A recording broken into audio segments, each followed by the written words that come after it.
What's going on, everybody? This is Raw Dawg Sports. I am Mike. That is Evo. All right. We have a hell of a show for you guys today because the NFL never sleeps. There's a ton of news, injuries. We got suspensions that have been handed out. There were fights, lots of fights because training camp is still going on. We got joint practices, a lot of joint practices going on all across the NFL. And man, I'm ready to have a hell of a day. But before we start doing anything crazy, my man Evo, how you doing, brother? What is that statue behind you? I'm meaning to ask you. Now that it's on my mind again, I am going to ask you now. That was my ETS from the Army gift. That's nice. You know, a lot of times here at Fort Huachuca, they give out the little mini Buffalo Soldier statues that are like, 10 inches tall or whatever. Because we're the home of the Buffalo Soldier. And I don't like the fanfare of awards and things like that too much. Right. And I had told leadership there, I was like, I really don't want an award. I don't care. Don't spend the unit funds on it. Just let me fade into the sunset. And they didn't take to that. They intentionally went out and got this statue, which it looks a lot smaller back here. But, if you compare it with that football in general size, it's very heavy. Yeah, it looks like 2 feet tall at least. Probably more. So it's pretty significantly sized soldier of some sort with black gray eagles on it, things like that. So pretty cool overall. But I'm doing good, man. It is Madden early release day. Yeah, so I'm itching to go play. I got one game under my belt so far. JJ McCarthy, first pass, interception, love it. Like, get it out of the way. That's the one for the season. And it was the preseason too, so we're working kinks out because it is a meld of college football 26 and Madden stuff. They're intermixing stuff, and I still haven't figured out how to do the correct defensive line adjustments for twists and games and stuff like that. There's new blocking stuff for offensive line, figuring that out. I have not figured all that out yet. I even shanked the kick on a kickoff, like real bad. So like I'm right. I need to actually, when I do end up sitting down and going back and playing here later tonight, I'm going to go through some of the training stuff because I feel like I actually need it now to learn whatever new controls they might have added in. Either way, pressure is definitely up, just like in college football. You can't sit in the pocket all willy-nilly. But, looking forward to playing some of that. So I'm super excited for Madden to be out. We say it every year. I hear the same thing every year. It's fucking Madden. It's the same fucking thing. Yeah. And it's in general, it's true, but it's got updated rosters, which is always fun. Yeah. This year, they actually, allegedly brought a lot more heat, especially to the franchise mode. I've already noticed some different things. There's better presentation and everything so far. So that's fun. So, I've been excited for that all week. Now I get to go play me some Madden. Happy about that. And then, dude, like, we got 3 football games tonight. That's fucking awesome. And then tomorrow we have 3 football games.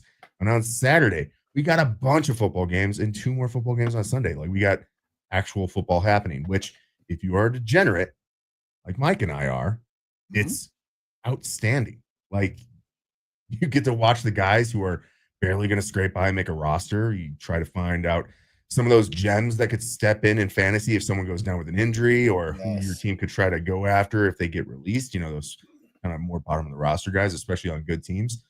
And then particularly for our teams, I mean, we follow them way more in depth than probably every other team in the league. So we get to watch, our guys who are fringe 53ers, see how they perform, see if we got a diamond in the rough, anything like that. So excited about the football that's going on right now and the rest of the night and the rest of the weekend, and excited to be actually playing a little bit of football on Madden. Hell yeah, brother. So I'm very excited for football to actually be back on. We got live games tonight, tomorrow, like basically all week now until shit. I think we have a lot of football in a row. I think it's every game, every day but Wednesday for the next like few days. But I cannot wait. It's gonna be awesome. My biggest thing is, who are those guys? Because we were just talking about this before the show. We're going to do a little fantasy-centric show. But who are those guys that are those sleepers, those diamonds in the rough? Guys that maybe pop that you're not expecting. A guy who, has been on the squad but takes a leap forward. You can see that all the progress he's made. That and injuries. Those are the two big things I'm looking for in preseason.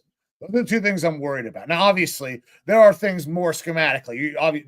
Pre-snap penalties and things like that. That's bad. You want to work that out in preseason. Get rid of that shit before you get to the regular season. But as a fan and as a fantasy football player, injuries and those sleepers, absolutely. That's why you tune into these preseason games. Yeah, look, putting in a little bit of work in preseason football can pay dividends in fantasy. I always like to harken back to Chris Johnson. Like, Chris Johnson wasn't like a no-name prospect or anything like that. I think he had the fastest 40 time at the draft or at the combine and everything. But I remember specifically, I had a friend growing up whose parents had a bar in downtown Minneapolis, Mackenzie's. And me and a bunch of the guys were down at the bar, and it was early afternoon, late afternoon, whatever it was, but they were showing a preseason game, and it was the Titans playing, and I saw Chris Johnson running, and I said to my best friend at the time, I said, this guy, like, a lot of times you see people run these fast 40s, but it doesn't translate to the field. And I was like, it's going to translate to the field for this guy. I think he's going to be kind of special. And have our fantasy football draft a couple weeks later. Of course, my buddy goes ahead and drafts Chris Johnson based off of my little recommendation there, and he goes off, has an insane year and becomes a really, really good fucking football player. And it's not like I was genie in a bottle there, because a lot of people could make that projection. But like, you don't necessarily know, because Chris Johnson didn't have like a uber prolific college career, and uber prolific college careers don't necessarily always translate to the NFL. We see that all the time from, quarterbacks and crazy air raid offenses that throw 5,000 yards and stuff like that, and then they're terrible in the NFL. Colt Brennan, RIP. But like, you can use some actual NFL game style film along with all the work that you do for the lead up through the combine and watching these guys get drafted to start to connect the dots and say, hey, this guy actually might be something in the league, and it might be worth me getting on him early in fantasy football. And if you've been paying attention, there's a couple of rookies at the wide receiver spot. When you get into those fantasy drafts, you're going to want to look for them. A couple guys are going to be huge parts of offenses, in my opinion. I'm not going to say who they are yet. But, I mean, they're everywhere if you're on Twitter or X, whatever the fuck it's called now. Absolutely. Because, all right, man, this receiver class is going to be very, very good. Go ahead, brother. Yeah. It's, actually, real quick, before we hop into that, you brought up playing Madden. So I'm not a Madden guy. I'm very much a college football guy. I've been back streaming, enjoying the shit out of it. I'm not very good. I was much better at last year's game. This year, I'm still trying to figure it out. However, with the update that just came out, there's some different things that you can now do in the run game. You can actually choose guys to unblock.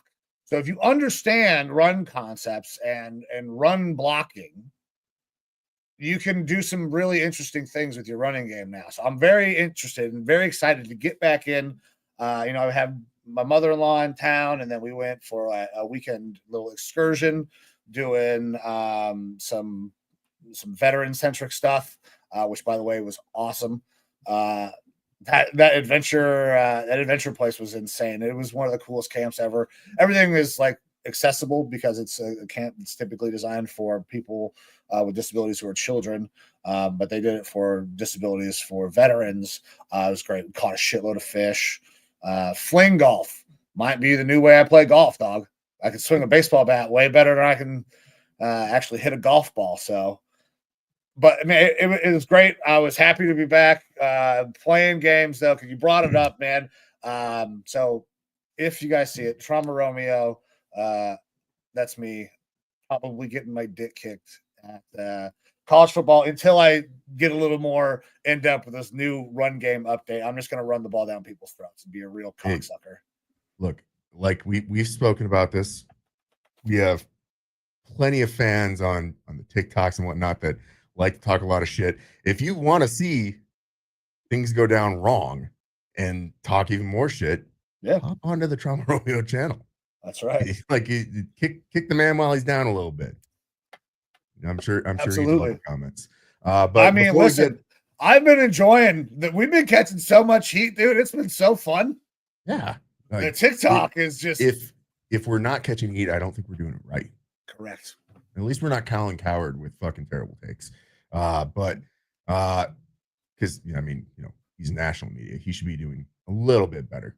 Dude, national media is in an uproar with a lot of things, especially here in Cleveland. But we're gonna get to that. Go ahead, brother. Take us away. Yeah. So it's time for our weekly ad read. We're getting a cease and desist or a sponsorship one way or the other. I don't think we're gonna get one this week, but fuck it, we'll go for it. So this episode of Raw Dawg Sports is begrudgingly brought to you by the Minnesota Twins baseball franchise. That's right, your hometown heartburn, the Minnesota Twins, where mediocrity is tradition, expectations are optional, and apparently trade deadlines are a feeding bell for fire sales that have no direction whatsoever. Are you tired of your team doing bold, aggressive things to try to win? Do not worry. The Twins front office has you covered. Why risk it all when you can just shuffle the same deck of mid and call it a strategy? Or better yet, develop a fun, interesting player that your fan base can get behind and then go ahead and trade them away for nothing or let them walk in free agency because this franchise is run by a bunch of cheap pieces of shit. This trade deadline, the Twins made massive moves like doing absolutely fucking nothing productive because, hey, prospects who will be good in maybe 2029, they're way more important than fielding a competent baseball team in the present. And let's not forget the ownership group, the Pohlad family, proudly pinching pennies like they're running a lemonade stand instead of a Major League Baseball franchise. Need pitching depth? Too expensive. A big bat for the middle of the lineup? Nah, we're good with another utility guy who's going to hit 213. Got to protect the luxury tax line like it's the Epstein files. Want to pay $14 for a hot dog and watch your team strike out 17 times against the Royals? You're in luck. Target Field is open for business. Just don't expect to see any sort of a win, accountability, or any sign that management gives a single fuck about their fans. Come on down and watch the Twins because nothing says Minnesota sports like hope, disappointment, and a front office that thinks competitive window is just a fancy name for the drive-thru line at Arby's. Minnesota Twins baseball, lower your standards, and then lower them again. Thanks for the support, Twins. It's like being sponsored by a dog shit factory. Hell yeah. Also co-signed by the Cleveland Guardians. Garrett, because we can get behind that. Yeah. Fucking. By the way, here's the thing. Terrible. Your team did absolutely dump everybody. Fire sale the whole thing. Everything that you guys were trying to build, it's gone. Like you had 1.5 years where you guys tried to make it work. It feels like. We kept Byron Buxton. That's it. And don't get me wrong, I love Byron Buxton.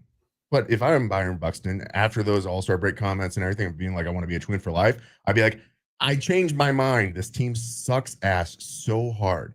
They need to sell the franchise. The Pohlads are fucking incompetent. They are terrible at fucking trying to field a team. They are doing the classic show of, let's just fucking put out a franchise, a sports franchise to try to make money. We'll sell expensive shit. And as long as we get mid-attendance, then we're making money and fuck being competitive at all. It is just those incompetent ownership groups that do not give a fuck about the fact that they actually own a sports franchise. They are just looking at it as a means to try to earn revenue. And they're doing a terrible fucking job at that. They need to sell the goddamn franchise to someone who actually gives a fuck. It's so fucking stupid. Excuse me. Brother, you are preaching to the choir because you can just replace, I don't even know how you pronounce their last name, Polad? Yeah, the Polads. With the Dolans, and we have the same goddamn conversation. We will not pay. The one person that we did pay was Jose Ramirez because he gave us a fucking discount because he's worth twice what we fucking paid him, especially with what he's done this year. The only reason we are still competing is because of Jose Ramirez. It feels like everybody rallies around him, but your organization didn't, at least was not mired, and is still not mired in a gambling controversy where multiple pitchers on your team are purposely fucking yeeting balls into the dirt. Like, and these guys are supposed to be getting ready to come up on arbitration, making millions. And I don't know if you watched any of that stuff go down, Evo. Yeah. It's egregious. They are definitely guilty.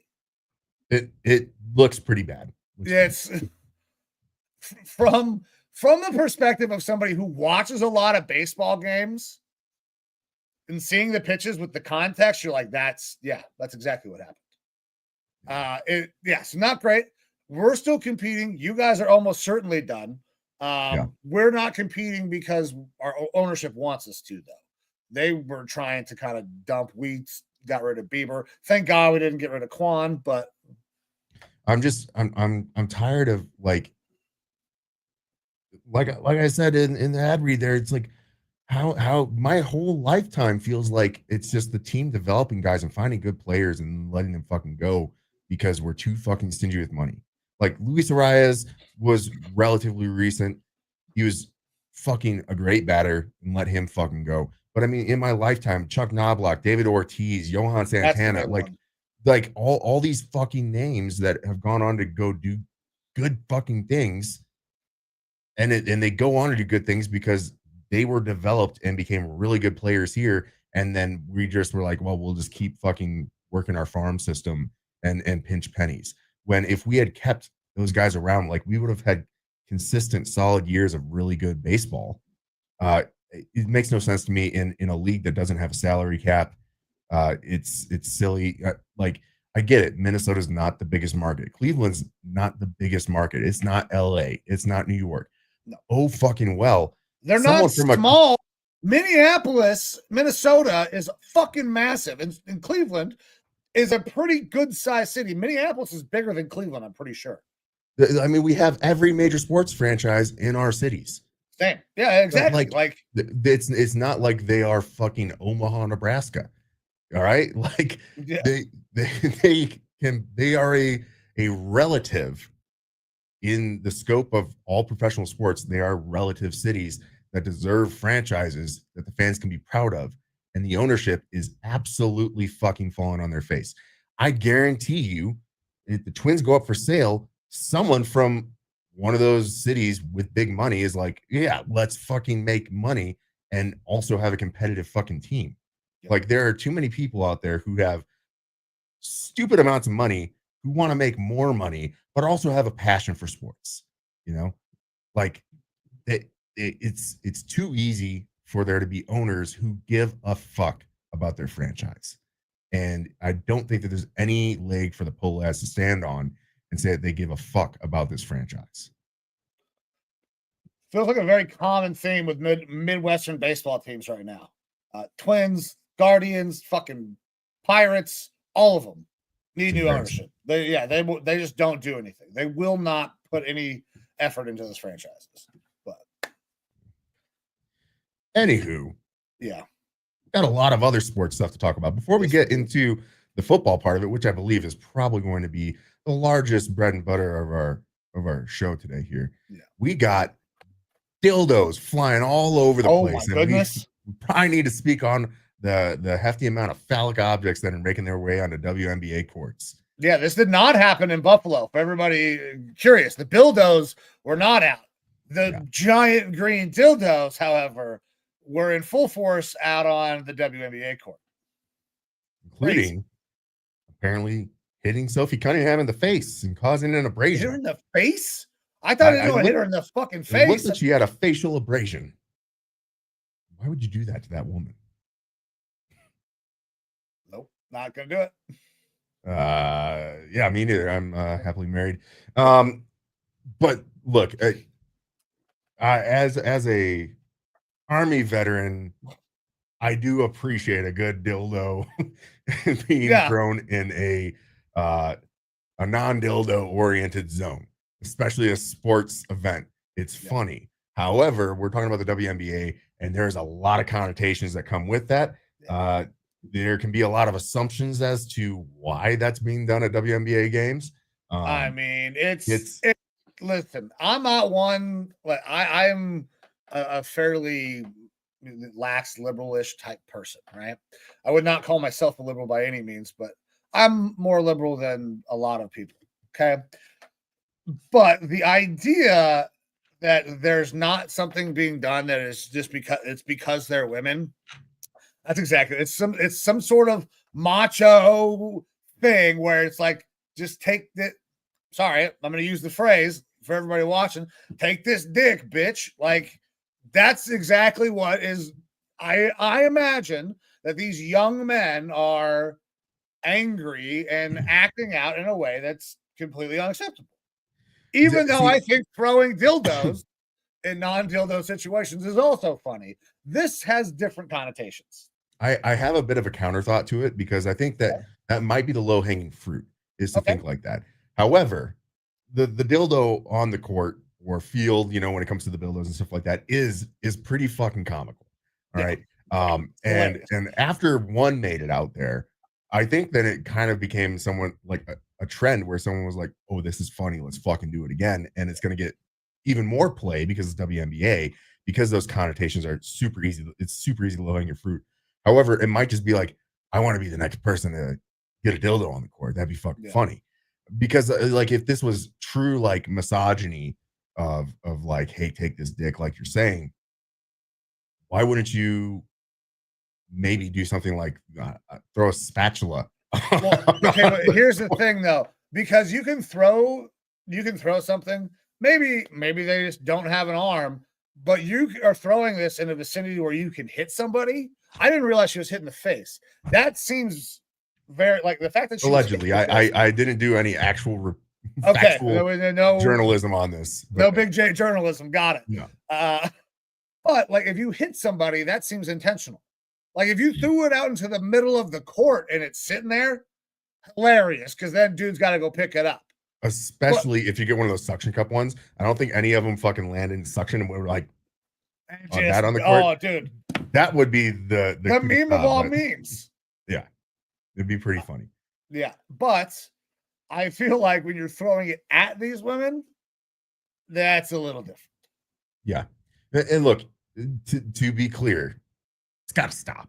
It's got to stop. I mean, they are literally doing no bag policies now at some of these games, as being reported today, to try to prevent them from getting into the stadium.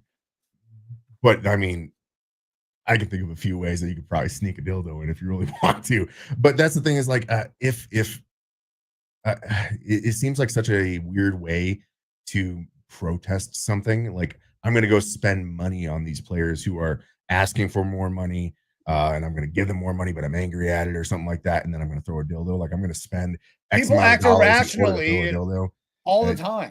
Yeah, it just seems silly to me in general. That's why I lean more towards, like, maybe it being like a prank, and that has now kind of caught a dildo fire. The ire of like it's funny. I mean, when you have like Sophie Cunningham tweeting like, stop throwing dildos on the court, someone's gonna get hurt, and then like the next night she fucking gets hit with a dick. Yeah. Or Whitney Cummings, comedian, sitting a couple rows up and being like, I'm on dildo duty or something like that. Like, you throw it, I'm gonna tackle you. And the same fucking game, another dildo makes it onto the court. Whitney Cummings does not protect the players from said dildo. It is comedy, it is funny, but like, it is getting to a point where it does seem like it's going to bring up a conversation of like heavy misogyny, looking down on the WNBA by particularly men, which, we don't want. Like, as a man, that is not something that I would want my daughter to have to deal with or anything like that. Right. So, like, while I can definitely see the comedic humor in it, like, let's fucking respect these professional fucking athletes. Yeah. The first guy, I mean, genius, hilarious joke. Guy number 2 probably did take it too far because it hit somebody or was close to hitting somebody, as producer. There's been 3 that I know of that have made it. Well, fuck. I mean, first guy. Look, we need a dildo tracking Twitter. Dildo tracker, like not only tracking how many get on the court, but also I'm sure that the neon green dildo prices have just skyrocketed. You know, for sure, supply and demand. For sure. We could probably get a dildo tracker going because we're gonna get some at Bills games. That's gonna happen for sure. Yeah, absolutely. Look, and you know what? I think tonight is just a night of good ideas because we already had kind of one earlier that we're going to talk about later on in the show. But like the dildo tracker Twitter, I think would catch fire real quick. It would be a hit. And like I said, I might have to get one to put back here. If you notice a neon green phallic object kind of not in focus in future weeks, you guys know what's up. I won't actually draw attention to it other than the fact that it will be neon green in this generally dark room. And it'll be subtle humor, but is what it is. I was going to ask if that fist was still around. It is. I think it's in the closet. Yeah. Well, hopefully it's not ever out and used. No, not at all. No. I mean, if it was ever used, it would be used by as a weapon to beat me up. Yeah. So, like, let's be very clear. If it ever makes it to the bedroom, it is not there for anything sexual. Just getting my ass beat. All right. Where are we going after this, brother? Well, other than that, I'm not too sure. There's a whole lot of stories outside of NFL stuff. So if you're ready to do that, we can jump right into it. Yeah, man. I'm ready to go. One of the first things that I want to talk about, because I'm gonna kind of go and take this off the rip, because there's a story that we have talked about a lot. Team, your division, Caleb Williams is having problems, or that's the way it appears. Ben Johnson's offense is difficult. There's a lot of stories, a lot of things that are coming out, and then you see the video of Caleb Williams having a tough go at camp. Looking like the video of him throwing it in the net, throwing a fit. Yes. So, yeah, and then listen. So maybe there's something else that came out with that, but right now, I think Bears fans are a little worried that Caleb Williams was the wrong guy. That was the wrong pick. Now, we had the conversation while we were talking to these guys, evaluating these guys, that we saw a lot of physical talents with Caleb Williams. He's a guy who has supreme physical talents, but could he ever get it all together? Could he get his mentals right? That's something that he still seems to be struggling with, because it's not only maybe grasping what's going on, but it's the composure when he doesn't grasp what's going on. We can go all the way back to his college days where, they lose a game and he's in the stands crying with his parents.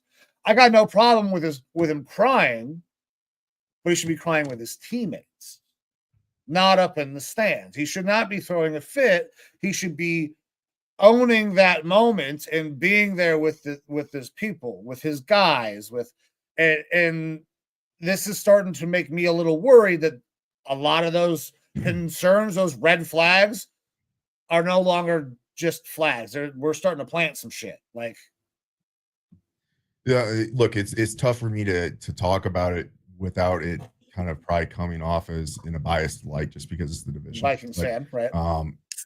Look, Courtney Cronin, former Vikings reporter, now on the beat for the Bears with ESPN, who I respect her as a reporter. I think she does a good job. She has been reporting pretty regularly, like things kind of look messy in camp. And she's not a new reporter. She's been to a lot of camps.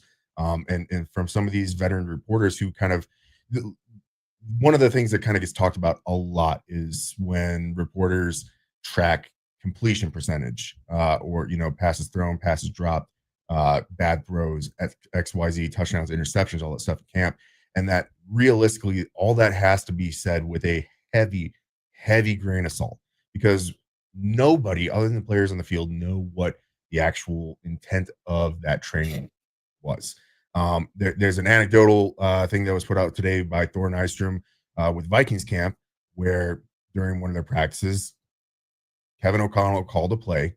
He knew what the defense was running, and he knew that that play that was called and supposed to be run was not going to work. And he wanted to see how JJ McCarthy was going to react to it. And he told the ref, and he said, hey, if he reads this right, the ball's coming towards us, standing right next to the ref. And JJ McCarthy went back. Andrew Van Ginkel had one of his signature about to step back and pick this ball off. And JJ, rather than throwing it, pulled the ball back, ended up running it for a touchdown right towards that ref. So KOC called exactly what he should do and what happened because he knew what was happening with the defensive scheme and everything. But like a lot of times these coaches aren't trying to put their players in the most advantageous situations. They are putting them in a pressure cooker to see how they're going to react. And I 100% expect Ben Johnson to be doing that with Caleb Williams as well. Yeah. Now that little net drill, that's not a pressure cooker thing. That is just a general accuracy thing. That's definitely concerning. But I say all this to say that a lot of the beat writers will, while they'll track some of these things because it is good stuff to put out. It's, even if you want to call it clickbait, whatever, it's stuff that casual fans will want to know about, and then they can draw their own conclusions from there. But when the beat reporters also start to add some of the context of saying like, hey, things are actually it doesn't look like they're just doing the normal, like, hey, we're going to put this guy under pressure and see how he reacts. Saying things like things are kind of looking messy. And then you hear some of the reports of how Ben Johnson has just been very fiery, almost like there almost needs to be like a breaking in period, especially for a new coach. If Bill Belichick comes into your team and is very fiery, that's not a problem because Bill Belichick is on the pedestal of pedestals of greatest NFL coaches ever. He doesn't have to earn respect. Ben Johnson has put together fantastic offenses there in Detroit with very good players, and this is his first time head coaching, and I think that he still has to earn that some of that respect from the players. And to come out kind of as an asshole is and very harsh on them can be abrasive, and it cannot work out well. And then it's going to make players want to turn on him a lot quicker, I think, if things don't go well early on in the year. Also, I don't know that Caleb Williams is a good fit of the style of quarterback for his system. Like Jared Goff isn't that Mahomesian style creator in the backfield. Right. He is a good system quarterback, good accuracy, makes smart decisions. And Caleb Williams is one of those guys that is the alibi. Like he is able to take a broken play and try to scramble and do these wild, crazy passes and make things happen. And I don't know that those systems necessarily jive. Do I think that he is a better coach for an offense than anything that Eberflus ever had there? Abso-fucking-lutely. But you've got a year of Caleb Williams going through a very big time developmental year that did not work out well and did not get the development that you want. And then to have kind of what seems to be more of an overbearing situation come in, we're seeing some more of those emotions come out. There's just a lot of drama around Caleb Williams, and there's going to be drama around every starting quarterback, every potential starting quarterback in a franchise. But it seems like this is way more drama than you would want to see from a guy who hasn't proven anything yet in Caleb Williams, and from a head coach that hasn't proven anything as a head coach yet. And it does bring a lot of questions to front of how is this Bears team going to perform? Like that, I think that they have a ton of talent on that squad. Absolutely. And it does all kind of revolve around that quarterback. And whether or not he can handle the rough times and the pressure and all that. And I'm not sure right now. I'm not super confident if I'm a Bears fan. And I know that B word of bust has been getting thrown around a little bit. I think it's a little early for that. Because, listen, he's only going into his second year. He hasn't done anything that is so dramatic that you're like, we just can't work with it. Like a Johnny Manziel type thing. 2 years in, you have to do something wild and crazy to be let go that early, especially as 1-1. Or you have to be so god-awful bad and be hated by your coach like Josh Rosen was. I mean, because that's really the only fucking times we've seen guys, quarterbacks who are drafted that early get bounced that quick. It doesn't happen very often. Now they'll get traded around, but cuts. I don't know if that would ever happen. I don't know if you could ever deal with that. Like bust and getting into them and cutting bait and trying again, I think we're a little ways away from that. He's going to need probably 2 years with Ben Johnson before you can determine yes, no. Yeah, and look, this is even less of a Ben Johnson. It's a Ryan Poles thing at that point, where Ryan Poles, say what you will, GMs will sway and tell a coach, you are starting this guy. We are not moving on. Oh, yeah. You have to make him work. When you have the first overall pick and you take a quarterback that is supposed to be a generational talent in Caleb Williams, and this stuff starts to happen, the GM is going to force the issue. He's going to say, you are starting him, you will develop him, or everyone's going down with the ship. So, yeah, I think that you still have at least this year and next year runway. But if this is a bad year, next year is the make or break for, I think, most of the people in that franchise. The Poles, even though he just signed an extension, but Ryan Poles, Ben Johnson, and Caleb Williams, because the Chicago market is not going to continue to put up with that bullshit. I mean, they are feisty. They will get behind their guys, but also, like, they've gone through enough turmoil. And quarterbacks. They are not willing to put up with being subpar, especially when you have that much talent on the team. They dumped Trubisky quick too. Yeah, they had no problem with that. And it sucks for Caleb, but he's also in territory of possibly being considered one of the biggest mistakes made at 1-1 in draft history. When you consider the other guys that were taken in this draft and how good they have looked at this point in their careers. Jaden Daniels looks to be generational. Drake May, we saw a lot of good things, and all reports out of their camp are that this dude took a massive leap forward. I haven't seen anything contradictory to that other than Drake May looks fucking exceptional. You get Michael Penix, who people are very excited about. I'm just watching the game. Look, Daniel Jones doing a lot of throws to Tyler Warren. Tyler Warren's looking pretty good, but we just had a punt return touchdown by the Ravens. It's preseason football, ladies and gentlemen. Yeah. Oh, but I mean, I forgot where I was going. What were we talking about? Yeah, that they could be a big time with. So he could be considered the worst 1-1 because of how many quarterbacks were taken after him. That could be exceptional. Like JJ, you like JJ a lot, right? Could be huge. This is all that same draft, right? But the consensus was always it was going to be Caleb. It was going to be Caleb. It was going to be Caleb. He was so confident that he was going there and that he should be the number 1 pick that he was requesting equity in the fucking team. Like, when you have that level of expectation and the people behind you outperform you to a great level, it's really hard to not be placed into those terrible categories, like possibly worst 1-1 pick. Like, sorry, Bears fans. My dad is a huge Bears fan. He was born in Chicago. I feel bad for him. My dad was a huge Bears fan as well. Walter Payton, the Fridge, all that era. I remember that was me kind of breaking into liking football, understanding football. It was a culmination of the 1998 Viking season and watching old VHS tapes of the Super Bowls that my dad had recorded and being like, wow, this is pretty fucking cool. Getting to watch Walter Payton not score a touchdown in the Super Bowl. Like, it's pretty damn cool. Look, moving on to some other football news. Look, we've had a lot of injuries and stuff happen. We are into, I believe, second or third week here of training camp for most teams, and that's when we're going to start to see some of these injuries pop up more. Some are pretty important and impactful.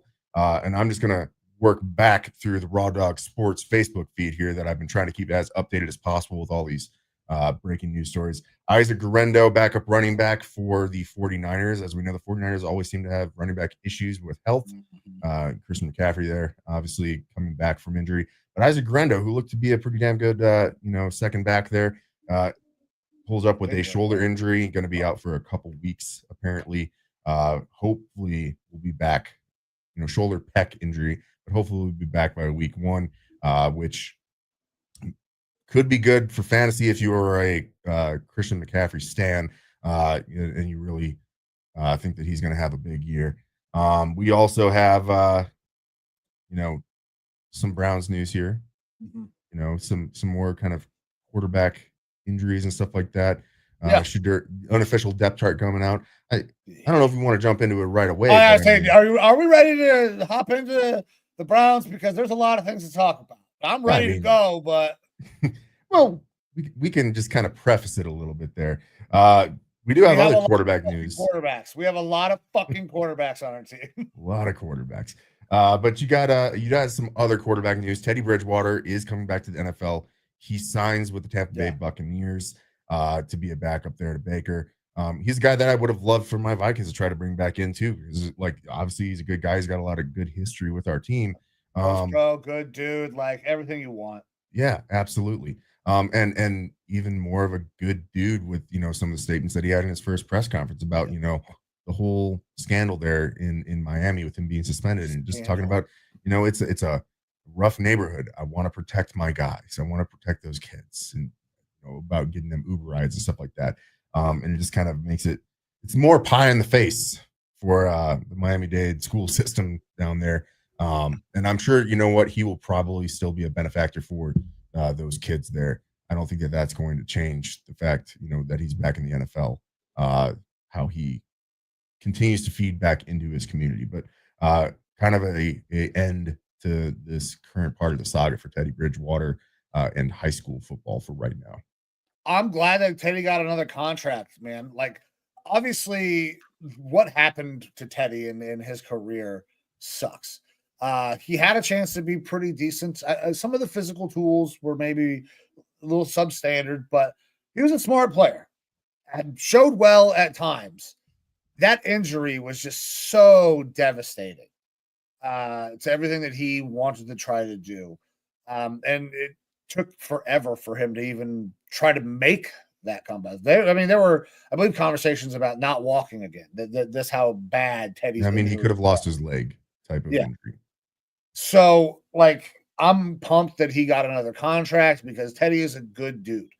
The story that we hear now where he's helping these kids, he wants to make sure that they make it to school, makes me even fucking happier that he's got the contract because he's a great guy. He's going to do good shit with it. So even if he never fucking plays, he's just going to be there. He's going to be another guy for men to hang out with Baker and we can figure out what the hell to do each and every week. I don't think Teddy has any ambitions to go in there and try to steal a starting spot in the NFL anymore. He knows what he's doing. He's going there to be a backup, hang out. He's going to get his check, and then he's going to go be a badass dude again. I fucking love it for Teddy. Yeah. Good guy, Teddy Bridgewater.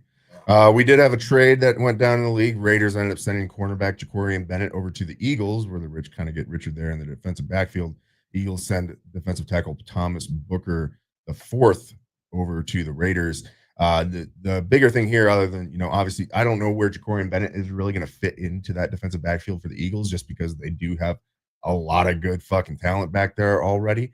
And then just add another solid piece. Jacorian Bennett's not blowing the doors off or anything like that, but he's a solid replacement level player. The Raiders, however, their defensive backfield is one of their weaker parts of that defense. And so them moving on from him is questionable to me. It'll be interesting to see. We'll be able to see them tonight as they have a preseason game tonight, see what they roll out there for a defensive backfield. Also, one thing that we want to bang the table for here on Raw Dawg Sports, we love to, talk about when we get things right. We talked recently about the Chargers and Mike Williams and how he went back to the team and ended up retiring pretty early on. We see a Ravens player down holding that knee. That never looks good. That's a bummer. I think Coney was the last name. It looks like a defensive back. But either way, Mike Williams calls it a career. And I believe I had mentioned on the show, I was like, I believe there's another veteran wide receiver out there who used to be a big-time Charger that would seem to be a perfect replacement for Mike Williams because they need more talent back there in Keenan Allen. Well, sure enough, Keenan Allen does a visit and ends up signing with the Chargers, which, look, Keenan Allen was buried on a depth chart last year with the Bears on a very bad offense. And we thought he could be a good option for a young quarterback, but just didn't get enough play.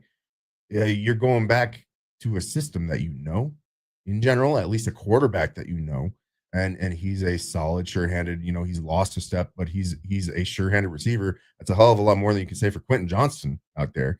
And that's a team that needs receiver help. How many fucking times we're gonna just put together clips? I'm gonna find all the clips because there's probably 3 a day. It feels like of him dropping passes at fucking. Look, training. he is running pretty solid routes. He's shaking defenders off. He's getting open. He can't. He's got bricks for fucking fingers. Yeah, the guy can't fucking catch a cold. It's fucking terrible. Like if moving and shaking dudes was a stat, he'd be up there. But you got to hand the fucker to him. Yeah. Like what are you using for at this point? A decoy? Because you don't really. What decoy is it? They know if you throw it to him, you got a fucking at least a 50-50 shot. He drops that bitch. Yeah. It seems like more than 50-50 at this point. It's pretty rough. And I'm sure it's Justin Herbert's fault for throwing it too hard or some bullshit like that. Look, it's good for the Chargers to get another receiver in there. But we do have some more Chargers news that came out today. They had just recently re-signed Ryan Stanley, premier left tackle for him, to one of the highest or the highest tackle contract in the league. He goes down, gets carted off today, and it is confirmed he has. Who are we talking about? Left tackle for the Chargers. Rashawn Slater. Rashawn Slater. My bad. Oh, you're good. You said Ronnie Stanley. It's like, wait, if he went down too, it was like, fuck. No. Sorry, Rashawn Slater. I get him mixed up. There's a lot of names out there, ladies and gentlemen, but Rashawn Slater goes down. Torn patellar tendon, out for the year. And I personally feel that one, having had a torn patellar tendon playing football, it is not an easy recovery at all. Obviously, he's going to have a way easier path towards recovery than me because I don't have a professional football team behind me. But I know that for me, it was, hey, you're looking at 18 months rehab. I was in a straight leg brace, unable to bend my knee without specialized assistance and physical therapy for like 4 months at least. So it's not a fun injury to deal with. And that's for a lineman, that's got to be just miserable because you're always down in your legs, you're in your knees constantly. You got to be able to move. You need strength out of the knees. So I didn't realize that was that long of a recovery. Holy shit! It is a weird thing with the patellar tendon. So that the patellar tendon obviously runs over the front of the leg and holds the kneecap down. You are still able to bend your leg back. You cannot get it to go forward. That's the thing, is that tendon is what allows you to move that leg forward. So like when I was relearning how to kind of run and jog, it initially was like you don't notice, but you are pulling that leg forward and bending at the knee forward in order to stride.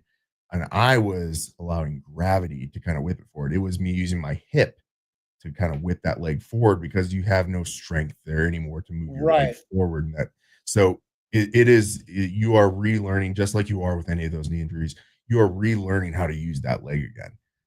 And so it definitely is awkward, but again, he's going to probably have the best of the best physical training, physical therapy and surgery and everything that's involved with it.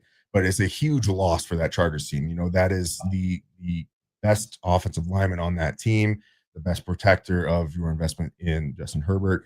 And now they have to start to look at options of how they can fix this giant hole that they're now going to have going into the season. One of the things that I saw brought up earlier on NFL Network was they might consider taking a guy who used to be a offensive tackle and is now playing guard for them, Mekhi Becton, who, last year did was drafted as a left tackle. They might have to look at, hey, can this guy actually play a little bit of tackle? And he just was not used correctly with the Jets, or didn't get developed with the Jets, and then at some time with the Eagles and learning to play guard.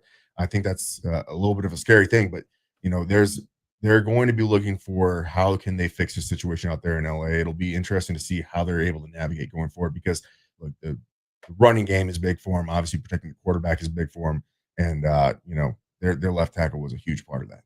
Yeah, absolutely. I mean, the dude got the contract for a reason. Yeah. Dude can play. Yeah, for sure. All righty. Looking through some other stuff, we had an interesting interview with Dolphins head coach Mike McDaniels. Dude, Want to take it away on this? He's off his rocker. Yeah, so we have been kind of poking the bear at this for a while, right? I think that Mike McDaniels was a really smart, is potentially a really smart coach. Miami is fucking killing him, though. Whatever is happening down there with the personalities, the organization, or just the city itself, he is so fed up. Like, he is happy that he is just 1 inch closer to death every goddamn day. And I think that's legitimately how he feels down there in Miami. You think they're going to be fucking terrible. He's probably going to get fired. I don't know that he cares. I think he wants to be fucking fired. I think he's done with the Miami experience. I think look, quite honestly, because like you said, he seems like a really smart guy. He seems like an offensive guru. He's able to, obviously based on his first year there, dial up some really, really interesting stuff on the offensive side of the ball. I don't know that he's the leader of men that you need to be as a head coach. And I think that the perfect spot for him is an offensive coach, whether that's an offensive coordinator or some sort of a high-level assistant. I think that he's got the smarts to, be a big benefit for a team on offense. And I think that's where his career needs to go back to, is getting him back. Look, if he gets fired this year, I absolutely think that the 49ers could be looking to bring him back underneath Shanahan there, where he had so much success on that team, enough to get him, this head coaching job. But as of right now, look, I've already made that prediction that I think that they're going to be the worst team in the NFL. I think they're going to have the number 1 overall pick. I think Tua is getting a little bit too, big for his britches, the way that he's been talking as well down there. I think that Miami right now is kind of a cesspool, and the one thing that could reel them in is strong leadership at the coaching position. And I don't know that Mike McDaniels is that. And I think that he kind of feels that way too. One day closer to death was, I believe, the comment at the end of his presser there, which is not something that I think, while it is funny and in jest and definitely dark humor that us as veterans can enjoy, it's also probably not the thing that you want to hear as a motivational type of statement from your head coach. Your head coach is like, how are we doing today? Oh, well, fucking 1 day closer to death dealing with you assholes. And we do have an update in this game from producer Amber. Anthony Richardson is out with a finger injury. That's why Daniel Jones was in there slinging the ball around. Got it. So, listen, that competition is going to go down to the wire, I think. Did AR started, then Daniel Jones came in. I would imagine that because they are in a true quarterback competition, that was going to be the plan the whole time, is that you were going to see AR and then Daniel Jones. Sucks for AR that he's going to miss some time, or at least miss some of this to show what he is capable of doing. Because missing time is tough. Anytime you're missing time in a quarterback competition, you are falling behind. Yeah.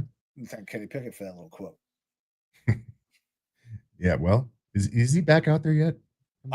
So yeah, he's practicing, but they're using a lot of kid gloves with the quarterbacks. That's why we have 5 of them now. Yep. Joe Flacco is definitely not going to fucking play in the preseason game 1. Dylan Gabriel's dealing with a hamstring, and Kenny Pickett was dealing with a hamstring.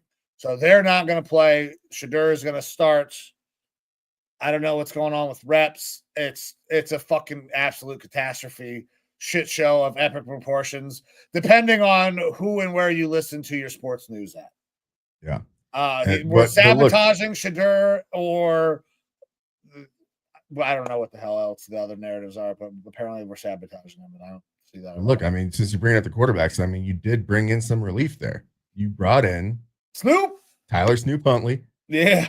Add him to the quarterback room. Could use another one. Like I said on the Facebook page, save some quarterbacks for the rest of us. Goddamn. Well, listen, man, we got Super Bowl winners. We got Pro Bowlers, and a couple of rookies. I think that's the mix. Yeah, like Flacco made it to the Super Bowl. Super Bowl winner. Kenny Pickett. Super Bowl winner. You got some, already retired the jersey with Shadur Sanders in college. And another guy in Dylan Gabriel who's been around quite a bit. Now you got, famed former Ravens Pro Bowler Snoop Huntley rounding out that room, and you got Deshaun Watson, one of the most expensive quarterbacks in the NFL. Still kind of just hanging in there. Six quarterbacks on the roster. Pure drama all the time there in the Cleveland quarterback room. I love it. I don't. I don't love it for you. I just like really the story. I don't know that you could write a better story, of just wild shit. And the worst thing of it all is that the quarterback who probably most people want to play, it's Shedeur Sanders. And the way the narrative is being spun is that Shedeur is somehow being harmed or purposely being harmed. I don't understand why it's happening. Like even Stephen A. Smith, on fucking Get Up, or whatever fucking show he does. I think it's Get Up. I don't know. Is saying, that I think that they're sabotaging Shedeur Sanders. What the fuck are you talking about? The problem is that we have too many fucking quarterbacks and nobody's making a goddamn decision. That's the fucking problem. It's not that they're trying to sabotage him. It's that we can't decide between fucking Joe Flacco and Kenny Pickett. Or they can't determine if they like fucking Dylan or Shedeur more. Well, it's tough when these guys aren't practicing a ton because of injuries as well, which is assuredly why Snoop Huntley was brought in, because you need someone to. Somebody has to back Shedeur up in this fucking game. Right, absolutely. And it's a guy that they know is familiar with the team.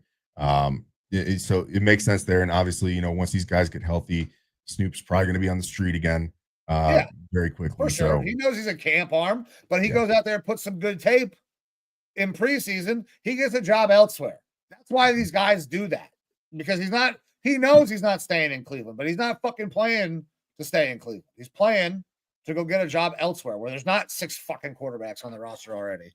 Yeah. Look, I mean, the Vikings might be interested in another backup because, the backup quarterback competition behind JJ is pretty open right now. No one's really doing anything good there, which, it is what it is. I'm more focused on the starter at that point. Other news in the NFL, big contract being signed by Kyren Williams of the Rams, getting himself a 3-year, $33 million deal with $23 million guaranteed and some potential escalators in there, which, that's good to see Kyren going out and get himself a pretty solid contract there. And then kind of keys into the whole Cook situation up in Buffalo, who is still not signed, doing his hold in right now, and kind of comparative value. Would you rather have Cook or Kyren Williams right now? Contracts aside, how do they compare? And there are different types of runners. What kind of scheme do I run? Because that matters to me because for me, Kyren is more downhill. Whereas Cook, I like him more in the wide zone, kind of like his brother was. So it really kind of depends on what I run. I think that Cook is probably worth more money because the injury history of Kyren and how important James Cook is to that fucking Bills offense. Because when it's all on Josh, it gets really tough. Like Josh can go into superhero mode at any time, but when they know that's what has to happen, it makes everything exponentially harder. So he's probably worth more money. Yeah, and I would agree. Look, I like James Cook better personally than Kyren Williams. I think Kyren Williams is a good back. I think we probably bought in a lot to, hey, this is not a necessarily no-name guy, but he came out of nowhere, and everyone loves kind of that underdog story of like, hey, this no-name guy is actually doing really good things. Kind of like James Robinson with the Bengals several years back, kind of came out of nowhere, and I was like, this guy's actually like, he's all right. And then he fell off a cliff, but we're still talking about Kyren Williams, who has consistently been, a pretty solid back, but he's, above average, I would say. Whereas James Cook can be, kind of game breaking, is very, very important to his offense. He's not asking for Saquon money from all reports or Christian McCaffrey money or anything like that. But, when you got a guy like Kyren Williams getting that $11 million a year, I could see why Cook would be looking for that $15 million a year or something like that potentially. Say my number last time that we talked about this, I thought he was going to get around 12, which is better than Kyren, but because Kyren was able to get 11, he's probably going to be looking for a little higher. That 14, 15 mil is probably where he wants to be based on what Kyren just got. Yeah, it kind of cements that, I think, and puts a little bit more fire on the Bills' feet, to get this deal done in that kind of range that he's looking for. All right. Let's see here. Some other news. Local for me in Minnesota, Jordan Addison expected to get that 3-game suspension, and sure as fuck did get a 3-game suspension brought down from the league for his we'll call it DUI related. It's a wet misdemeanor, I believe is what it was called, that he pled down to. But getting a 3-game suspension, not going to be appealing it. That sucks for us because with Jefferson having been out in camp, and by the way, Jefferson's injury is not a concern to me. They minor hamstring pull. He's been out there jogging, playing around, but guy doesn't need the camp. While I would love to see that kind of chemistry building with him and JJ. Wait for week 3 of preseason. Yeah, I don't think he's even going to be doing much then. He's wait for the third week to get into camp and actually doing stuff. Give him as much time as you need.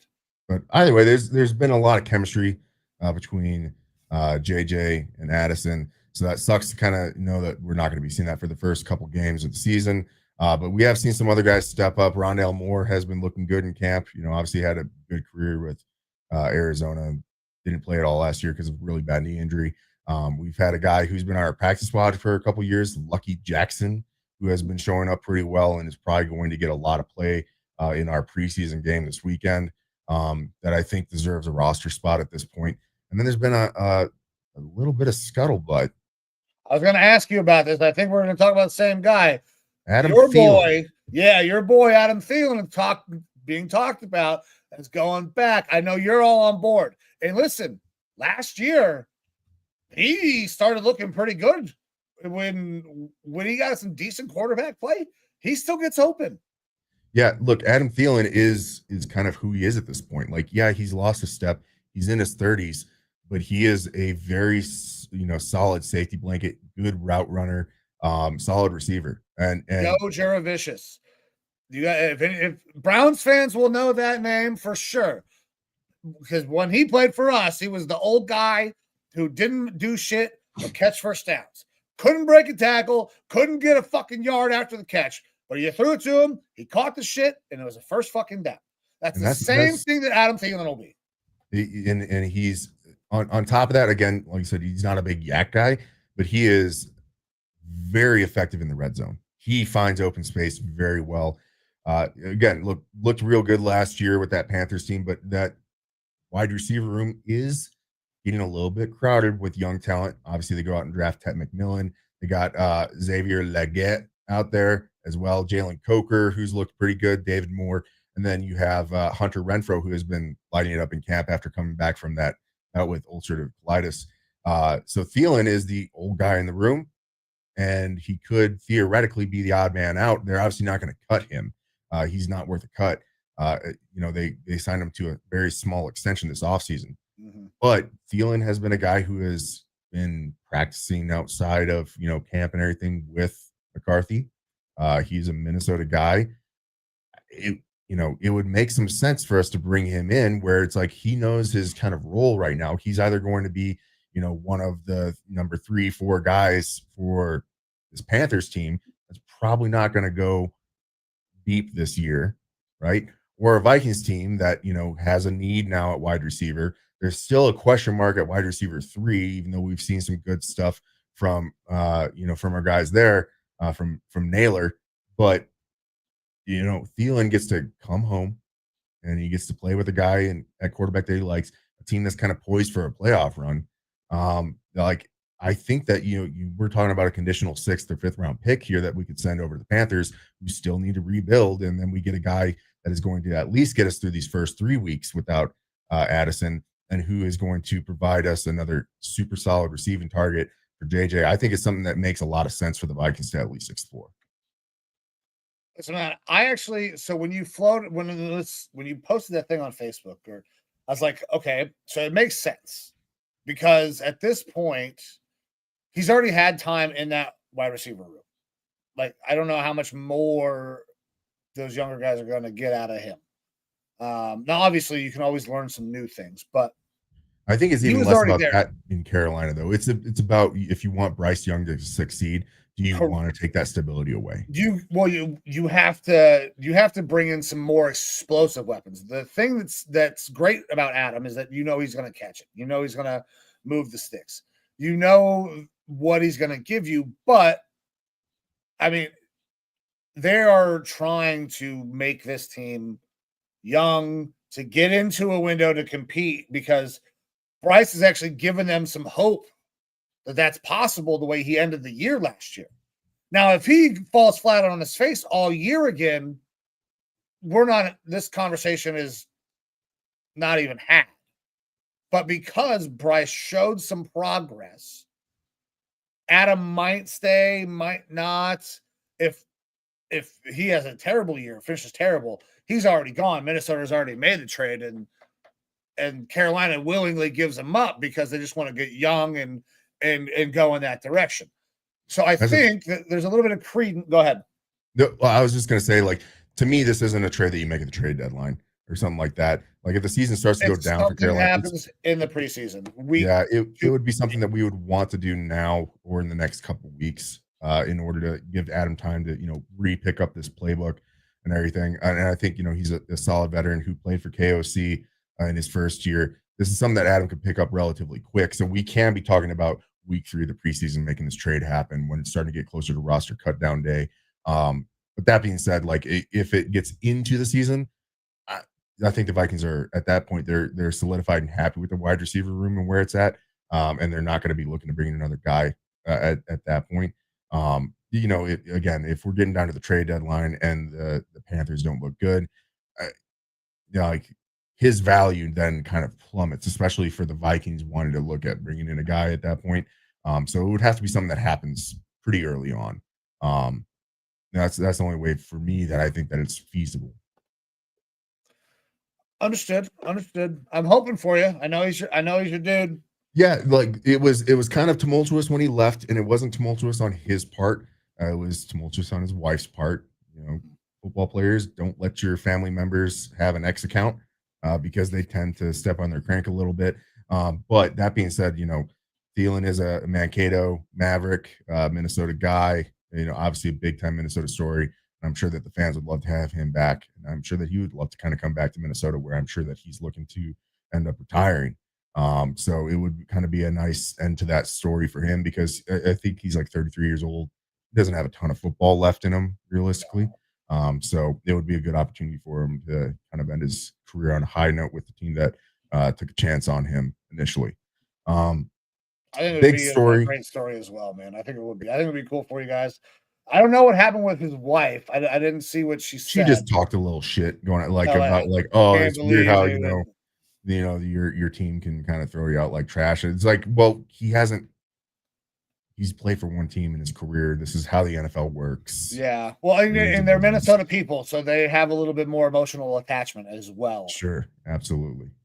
But big news in the NFL and for sports media in general, ESPN and the NFL work out a deal. NFL RedZone and NFL Network being a part of ESPN now for a 10% ownership stake in ESPN. What are your thoughts on this one, Mike? Is this going to ruin RedZone? I know that's the talk that everyone's talking about. Chris Hansen is going to be back. He's going to be running RedZone still. But is he going to be doing, the 7-8 hours straight of football with no piss breaks? Or are we going to be starting to see commercials and whatnot in RedZone?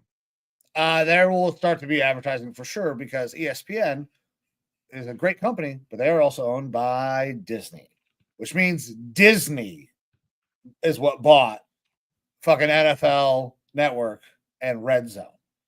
Yeah. Disney's about their goddamn money. So, yeah, we're going to start to see some ads. I think this sucks. Disney, I don't remember, this is a long, long time ago. I went through this portion of my schooling. But monopolies are a bad thing. We got rid of those in this country. And it feels like Disney is starting to own damn near a piece of every bit of streaming or cable. Like, it's sports, fucking everything, dude. Because here's the thing, Hulu, that's under there too. Like, they fucking have everything. And if you go to any one of these goddamn apps, what do you see? Advertisement everywhere, the way you always have. Like, I mean, so yeah, I think this sucks because Mickey's gonna get his grubby little paws, his grubby little 3 white fingers or whatever the fuck they are, into the pot of money, and boy. Yeah, look, I think it'll be interesting. I want to hold out hope that RedZone will be left as what it is, which is something that fans obviously love. It is the best way to multitask your Sundays when you're not focused specifically on your team. Chris Hansen's, is it Chris Hansen? Is that who it is? Or is that I think Chris Hansen is his name, not to be confused with the Chris Hansen that used to bust people for trying to fuck children, pedophiles, like our government doesn't do with the Epstein files. Yeah, look, like my hope is that they're going to understand that what RedZone is and why it is so beloved, and because they do have the rest of NFL Network as well, and that can be completely spread out on their platforms. And ESPN is moving to a straight streaming platform where they're going to offer essentially everything that you would expect from a sports streaming service at that point. You can watch these shows. They're getting all Get Up Football or whatever, Good Morning Football or whatever the fuck the NFL Network has. Linear TV is fucking dying. Yeah, so they're gonna be getting a lot of potential monetary benefit from this merger in general. And the one thing I think that all fans are clamoring for is do not touch RedZone. Leave it how it is. Yeah. And so hopefully they. I mean, it's been perfect since they came out with the shit.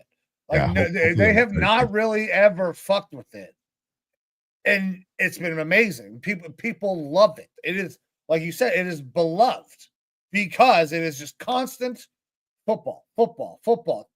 There's something always going on, or there's some sort of commentary talking about the game, and it's no bullshit. It's just football. I mean, you can get trapped in that shit if you're a degenerate like we are. Yeah, absolutely. It is great to have on the TV and get to see everything that's happening, all the highlights, everything that's happening. I love it. Some other stuff around the league, some other injuries. You got backup quarterback Will Howard of the Pittsburgh Steelers, who has a fractured bone in his hand. Can't confirm. Aaron Rodgers might have broke it. Who knows? It's always a possibility because Aaron Rodgers, despite whatever rhetoric he likes to sling around, does not like backup quarterbacks. You also had. Well, I was going to say, shout out to our guy Byron, who got to go have a cool little experience. Got to go check out Steelers training camp for a little veteran experience. Byron, our graphic designer with No Sleeves Network. You sent this special gift to Aaron Rodgers. Yep. I would like to. Yeah, I'd like to send one of those to TJ Watt as well. He did autograph a terrible towel for him. He did. Cool. I mean, which is, I can respect that as a fan of the game. Pittsburgh fans, terrible towel is a big deal to them. To have a guy like TJ Watt be able to autograph your terrible towel, that's a pretty cool experience. That is very cool. Fuck TJ Watt and the Steelers. But Byron, I'm very happy for you, bro, because I know how cool that is. Yep. So, another injury to kind of keep an eye on. Matt Stafford right now has a lower back disc issue. He's been receiving epidurals for it. He's a right fucking bacchiotomy. His back is fucked. Yeah, and look, we're talking about a guy that I believe is 37 years old, at the twilight of his career, still playing good ball, but when you're having back issues, I actually fucking know back issues suck. And to play football with that, it's going to bring in a big question mark. Look, if this continues to carry on through camp and possibly into the regular season, how he's able to deal with that back issue. That could definitely be make or break for this Rams season if it turns out to be a long-term thing. Yeah. So I mean, Stafford has had the back problems before. I mean, spine issues just in general. Jimmy, who is there now? Who is the fucking backup? Is it Jimmy G? Where have I seen Jimmy G throwing? Oh, it is Jimmy G, right? Jimmy Garoppolo, who's apparently throwing some no look passes, and like has apparently all of a sudden figured out how to play football again. And Stetson Bennett, famed 30-year-old college quarterback from Georgia, who's gotten off of the sauce. Yeah, and apparently he's looking pretty good in camp as well. I mean, as good as you can. From local reporters and everything, but he is out there competing with Jimmy Garoppolo right now at the quarterback spot. Okay. Listen, they need Matt Stafford. That team's no good without Matt Stafford. Yeah, that's really all there is to it. Yep. Unless Stetson Bennett can just surprise the fuck out of everybody like a Kurt Warner type thing. Mm-hmm. Other news, Eli Apple was signed by the 49ers and then presumptively released by the 49ers, solidifying him as a terrible cornerback. As we've all known, he's just still shitty. CJ Gardner-Johnson, safety for the Houston Texans now, went down with a lower leg injury, had to be carted off of the field. So that's a big knock to their defense. And we also saw Ennis Rakestraw, cornerback for the Lions. The Lion injury woes are continuing. He is out for the year with a shoulder injury being put on IR. Other than that, I mean, there's a bunch of other little injuries here and there throughout the league. But one other big story that I know that we want to hit on has to do with the old sniffer, smelling salts. Yeah. Brought up this week. We had George Kittle come out and say, league fucking banned smelling salts. You can no longer use smelling salts, and it's an atrocity. And I was personally taken aback because I like to use smelling salts as well. I was wondering, were you a smelling salt guy? I like smelling salts. I like it for lifting. I would use them before a big drive on the golf course. Hate them. Absolutely hate them. They do not give me the same effect that it gives to you fucking people that it gives you that boost of energy. It's definitely a wake up call. It's just that wake up call. I'm hearing stories about single time. Tom Brady apparently would break about 5 or 6 of them into a little Gatorade cup and just fucking be wafting it in the locker room apparently as well. Look, these guys, they love their rituals. Smelling salts have probably been a thing for a lot of these players throughout their entirety of their career, all the way dating back to high school potentially. And George Kittle was not happy that they were allegedly banned. And looking into it further, apparently the NFL was taking action against the smelling salts as a way to prevent players from hiding concussions, which makes a little bit of sense, but also just find better ways to find out if a guy has a concussion. That being said, it has come out today, NFL teams are no longer allowed to provide their players said smelling salts, but the players can provide their own smelling salts, which is where the brilliant idea from Raw Dawg Sports has come up. We need players to have their own branded smelling salts. So the fact that a player has not come out with George Kittle needs his own smelling salt. He does. And then he can sell those and make oodles of money on smelling salts, not only to other NFL players, but I damn sure know that if I'm looking on Amazon and it's whatever fucking brand of smelling salt is out there, random ammonia or the George Kittle branded, I'm going to be like, wow, I mean, he's a proven player. This is his brand of stuff and he likes it. It's got to be good. So it's like, if he doesn't go out and do it, I think that we need some Raw Dawg fucking salts. Raw Dawg salts. Got to get them out there.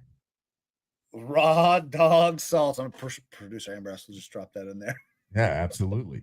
Look, we need the Raw Dawg smelling salts. It makes so much sense to have the best brand of smelling salts out there. Just got a Raw Dawg wake up and get out there, play some football.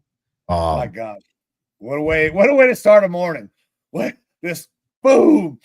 All right, here we go, dude. I actually haven't woke up and done a smelling salt, but I think that I need to try it now. I'm about to head out to the garage afterwards, get my golf bag, and pull No, out you the got old some in smelling the salts. golf bag. Look, Keep them on sometimes hand. when you're entering a par 5 and it's wide open and you got a little bit of tailwind, you really want to fucking crank one down. You just pop a little smelly salt and Ripper Magoo that bad boy.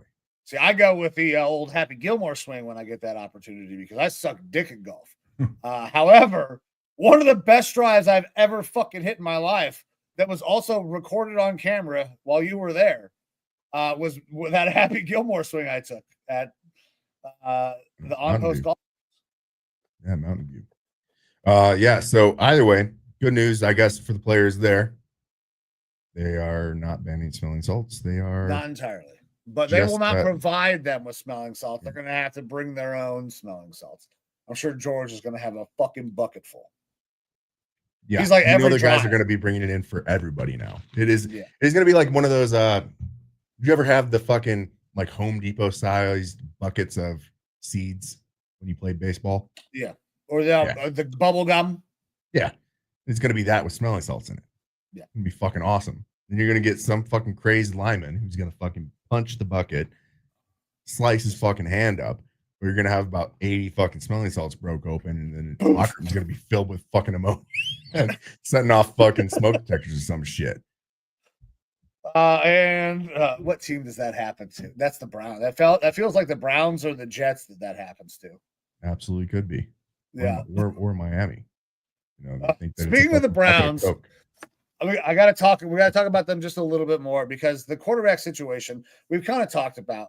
We talked about that national narrative, but one of the things that I think is most interesting about this entire situation is that the local media here has taken sides, it feels like.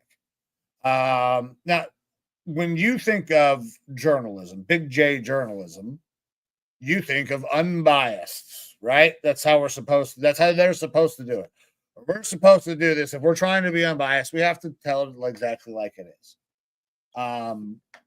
The local media has told so many different stories that it's almost hard to comprehend as a Browns fan what's true, what's not, where there's truth, because the truth almost always lies somewhere in the middle. And we've had some local media that was recently recognized. Like Mary Kay Cabot was just recently recognized for her excellent work. And I think that what Mary Kay does for the most part is really good work.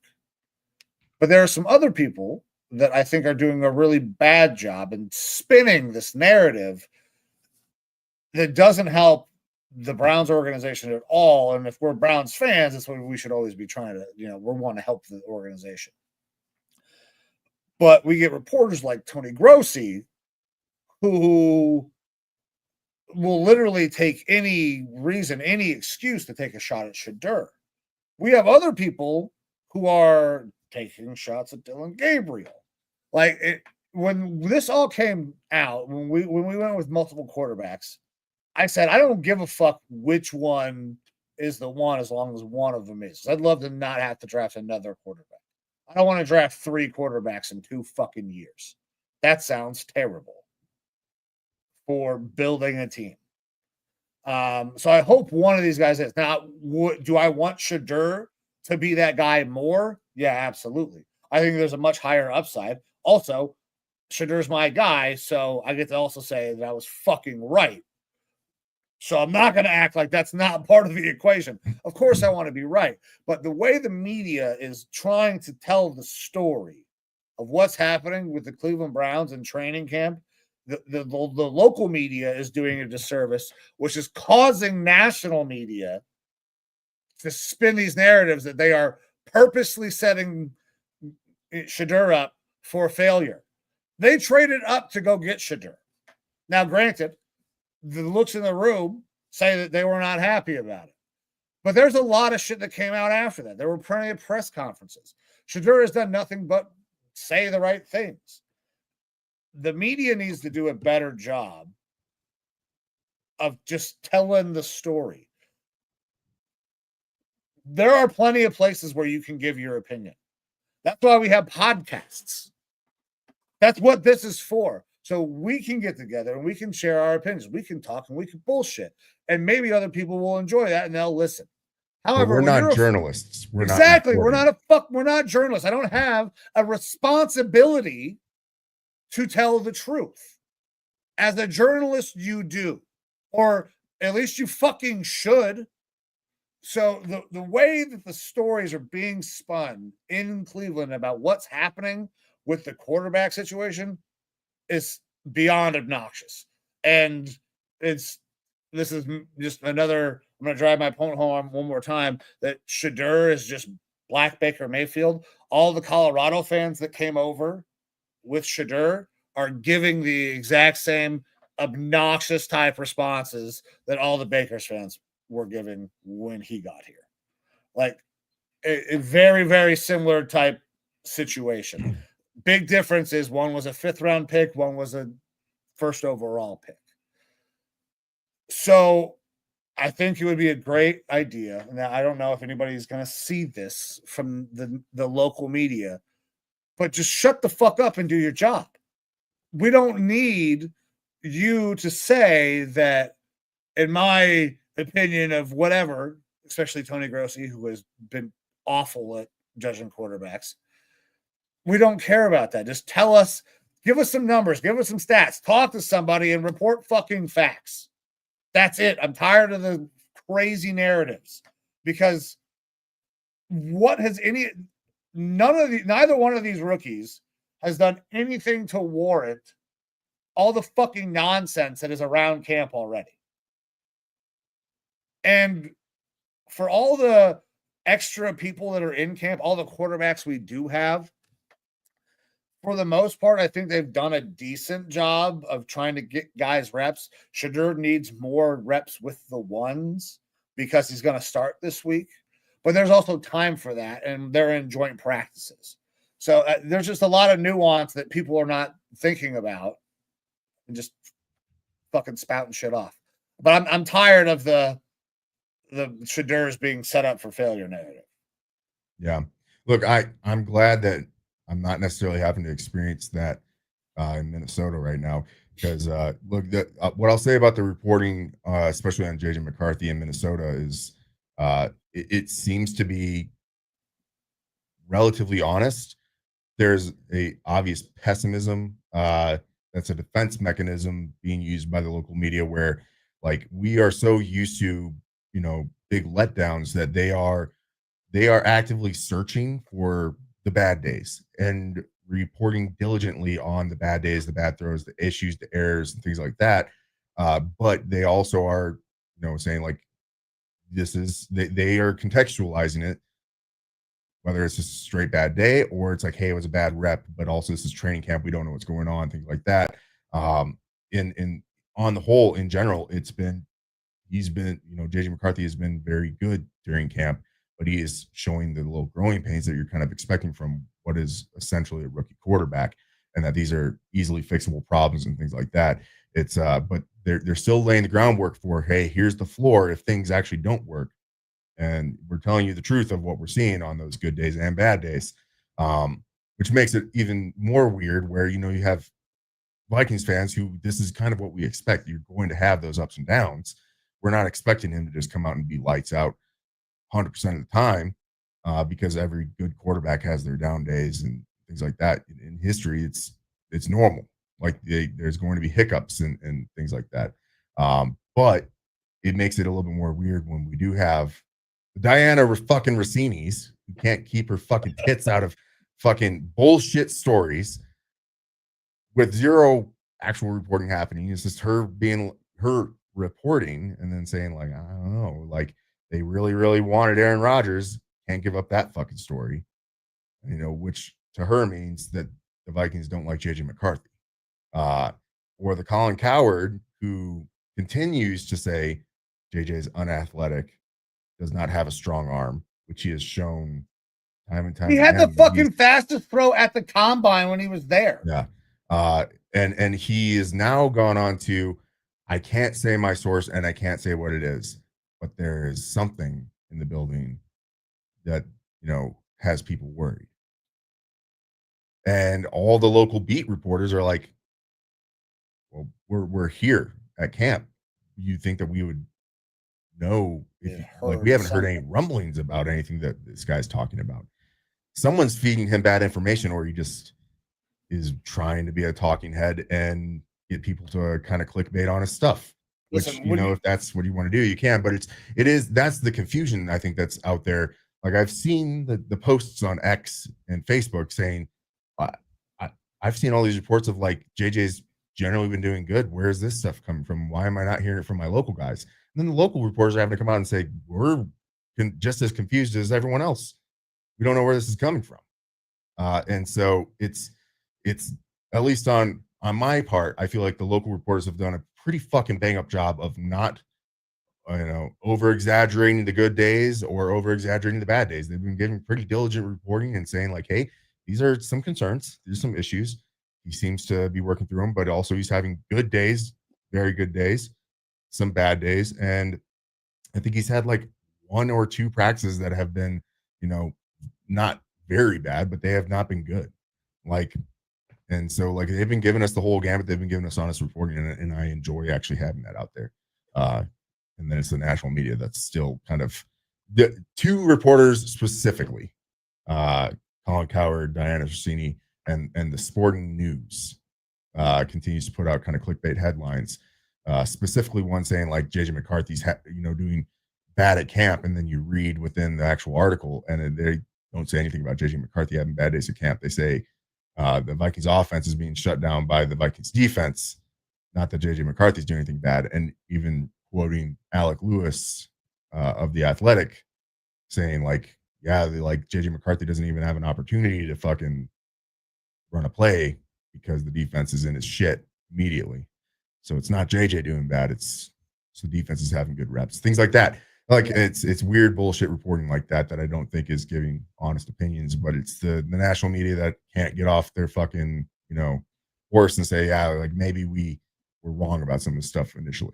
I was going to say, man, I think as a society, we have a really hard time with admitting when we're wrong. It's even more so when you're talking about the sports realm. We could talk about it with GMs, coaches, top-down organization. Almost nobody is willing to say, I fucked up and made a mistake. It's typically you just kind of ride with it. You try to mask the problem until you can either make the problem go away or they fire you. But nobody ever just comes out and really says, yeah, we fucked that up for the most part. That's reporting. I think everything when it deals with sports is it wants to be so competitive. Obviously, the sport itself is competitive, but I have this story. I got it first. Okay, cool. You got it first. Is it right? There's a lot of things that go into that. Or at least there used to be a lot of things that go on. I feel like I'm a fucking old man yelling at a cloud right now. But yeah, look, it was brought up by one of the, again, who I believe is one of the more credible local beat writers when asked questions about this on his podcast, his thoughts on these national media reports. And he kind of basically was saying the same thing of like, if you look at some of the greats out there, some of the great quarterbacks of all time, Tom Brady, who's considered the GOAT, it took about 5 years for national reporters to stop saying he's a system quarterback. He isn't that good. He's just in a really good system. They wouldn't get off the narrative of the Patriots were making a mistake from moving on from Bledsoe to Brady and stuff like that. It took them a long time where he just kind of became undeniable. Same thing happened with Peyton Manning. Peyton Manning is great in the regular season, chokes in the playoffs was a narrative that it's tough to even remember because look at Peyton Manning, he's one of the greatest quarterbacks of all time. But it took years of him continually showing that he was better than these reports are for the reporters to basically stop saying it and actually do real reporting. And that's the difference between talking head and reporting. And that's where I feel like Diana Russini specifically has gone from a reporter to a talking head where she's spewing kind of bullshit more than actually using sources. Colin Cowherd is at this point, he doesn't report. He just regurgitates things that he apparently hears from sources and creates narratives in order to get people to watch a show, which, obviously he's made a career off that. People like Those to watch numbers. that stuff. Yeah. So yeah, it is what it is. Brother, we got any other stories that we got to get out before we bounce out of here? No, just our basic update. Washington Commanders still being stupid, not signing Terry McLaurin. Come on, fucking! Why'd you let Dan Snyder back in the building? And Micah Parsons is still a hold in. He's not out there on the field, but he is a hold in at camp, and they got to figure something out with him. They're gonna fuck that whole situation up. Jerry Jones is he's already screwed it up. I don't think Mike is gonna fold, or they're gonna have to franchise tag him. Yeah, when that time comes. Absolutely. I'm very excited for the implosion of the Cowboys. It makes me feel so good. But all right, man. Guys, this is Raw Dawg Sports. I'm Mike. That's Evo. We're gonna get the fuck out of here. We're gonna be back next week. Go watch some preseason games. Especially if you're a fantasy player, go watch preseason games. See who gets hurt. See who shines. Find those late round gems. But with that, I'm gonna give Evo one last word, and we're gonna get the hell out of here. Let me make sure I get this name correct. Cornelius Radford, you're a fucking piece of shit, and you suck at shooting. You have 0 KD. You can't even shoot 5 people, and they aren't critical condition. You're fucking terrible at your job, and you're a terrible human being. Go fuck yourself. Yeah.